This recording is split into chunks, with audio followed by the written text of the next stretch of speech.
Hi, everyone. My name is Wilson. I am an elderly man of 67 years and have countless life experiences, of which I want to share one with you. It's all about what transpired some 26 years ago when I got married to my wife, Florence. I was only 34 then, and she was just a year younger than I was.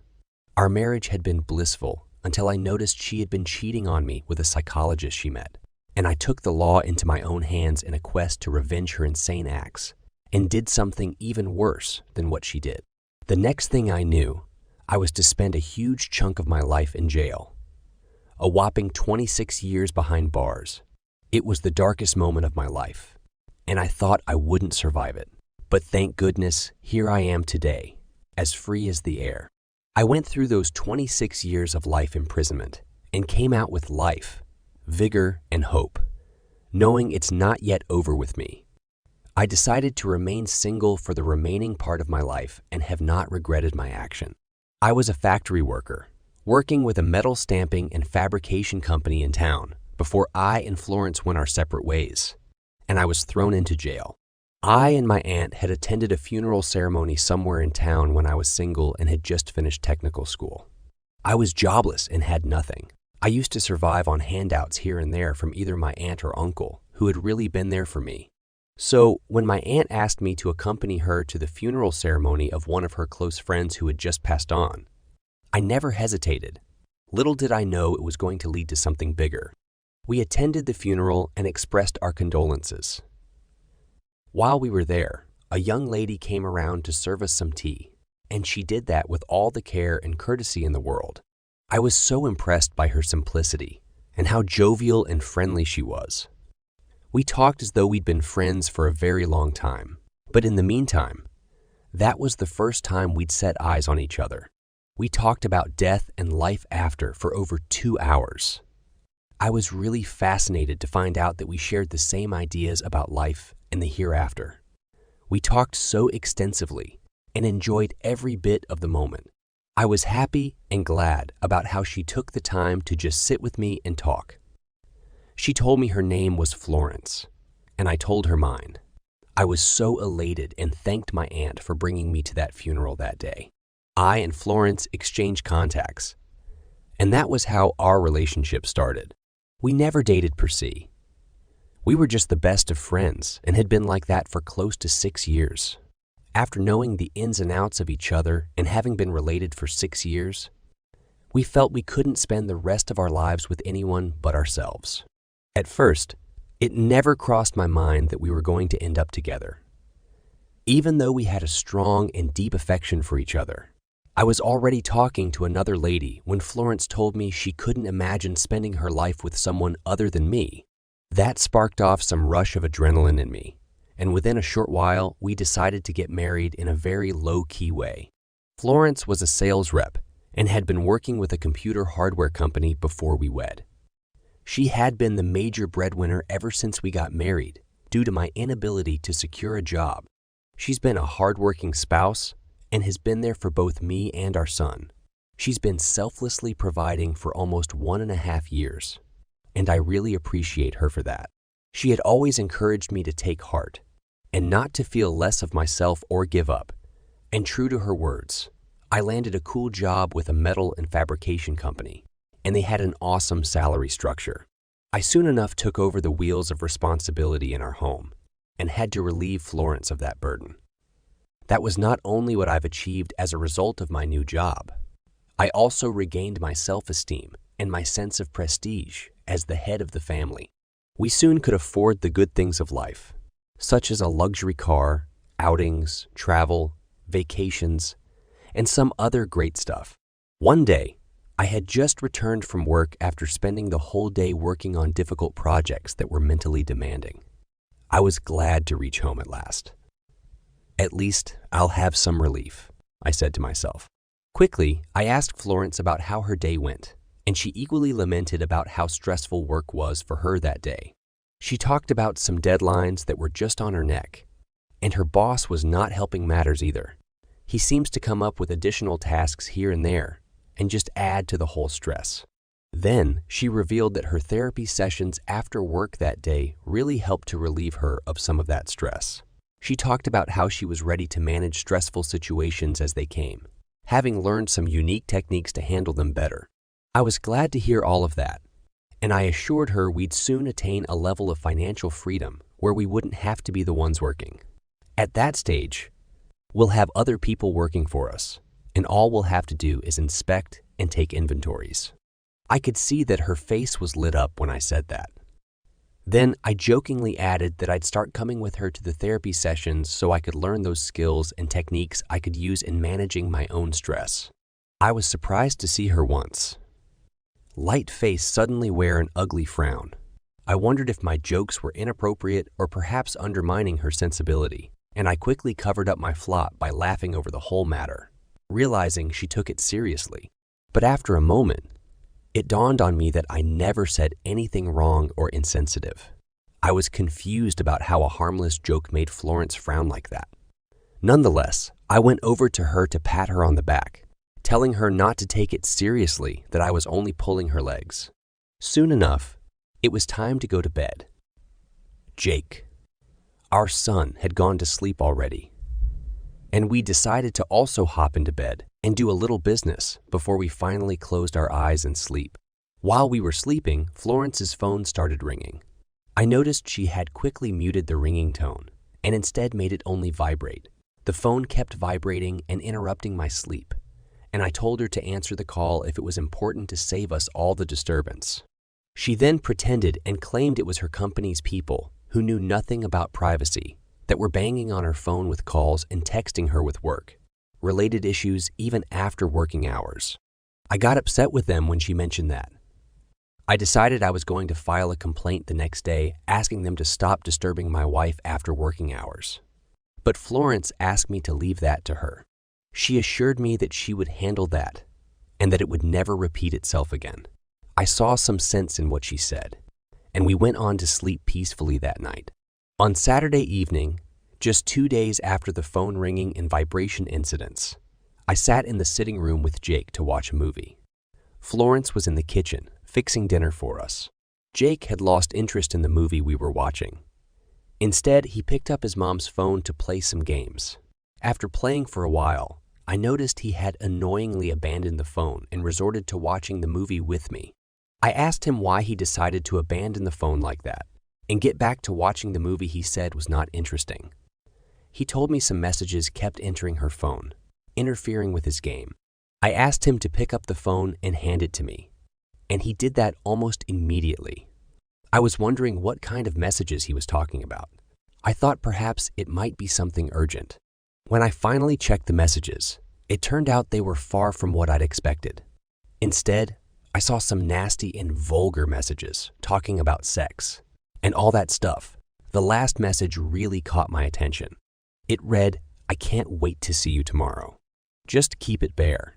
A plethora of thoughts ran through my mind at the same time, and I couldn't figure out where exactly all that was coming from. I knew something was seriously at stake. In order not to pass a wrong signal across to my son, I quickly kept the phone back, ensuring only the game showed up in the recently used app section. Immediately, I stopped watching the movie and stepped outside the house to catch some fresh air. I just couldn't handle the tension running through my mind at that moment. As a matter of fact, I had already begun to sweat profusely. After staying outside for a while, I returned inside the house and pretended to be sick. I told Florence I'd be indoors throughout the day because I was feeling a little bit down. I could tell she was happy to hear that.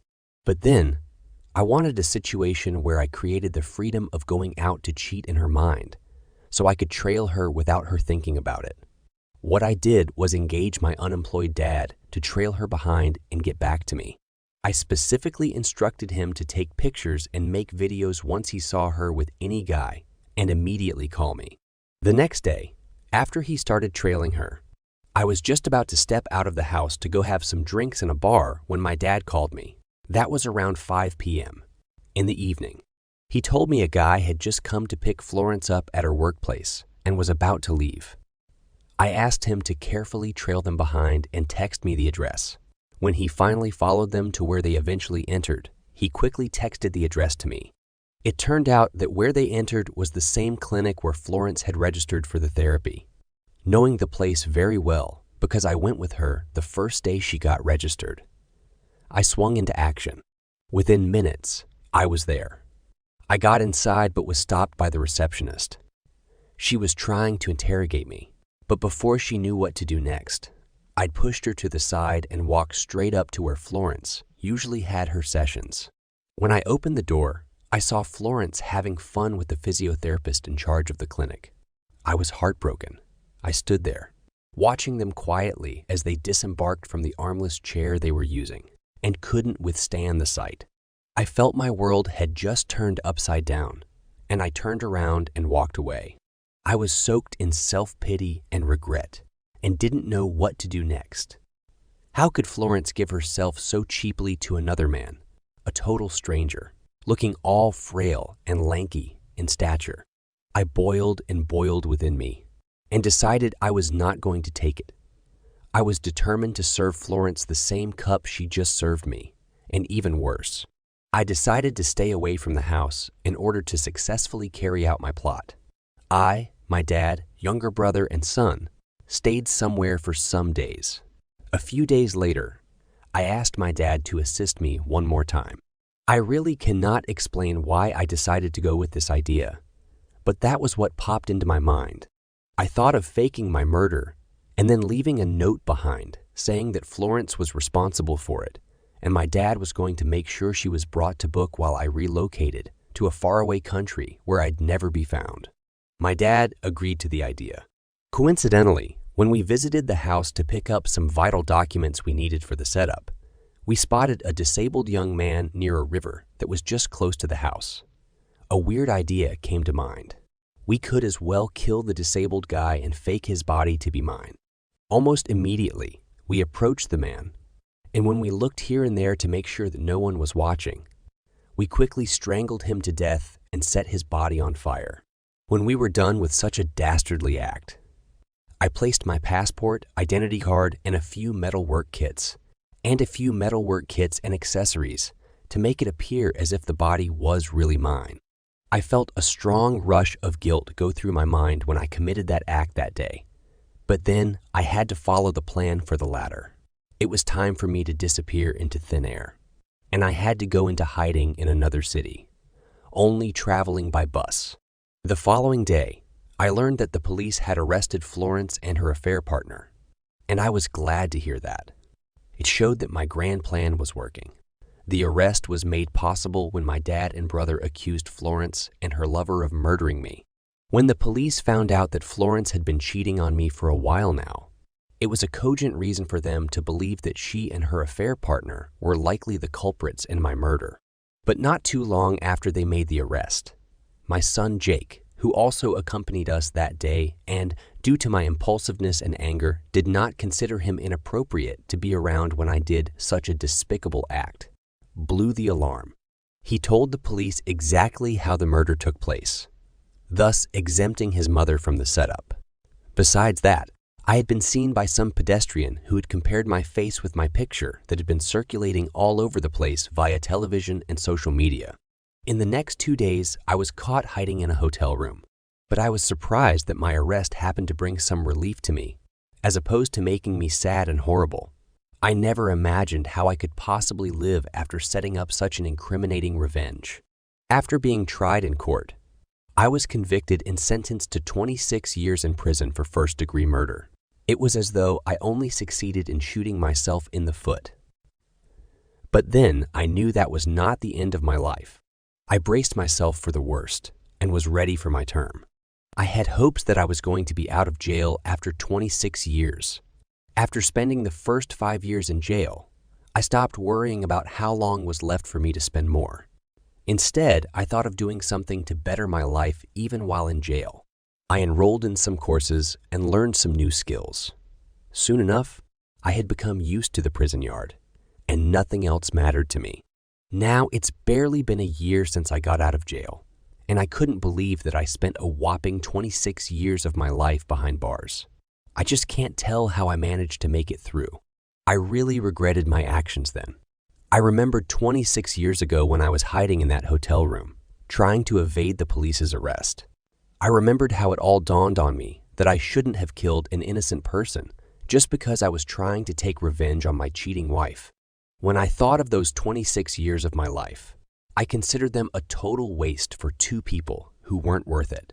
I am never proud of my actions. Not at all, but I'm grateful that I met a good friend while I was in jail. His name was Lambert. Lambert was also sentenced to 25 years imprisonment for killing a guy who had forced himself on his girlfriend repeatedly.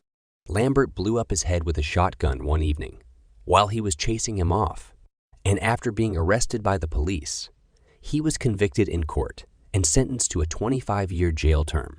Lambert is not regretting his actions per se, but he wishes he had known better and wouldn't have resorted to killing his victim. He said he could have thought of a better way to help his girlfriend out. After a while, I decided to register for therapy after securing a job in a warehouse. My paradigm about life had totally changed. I got to understand that Florence's affair partner cheated on her by sleeping with one of his clients.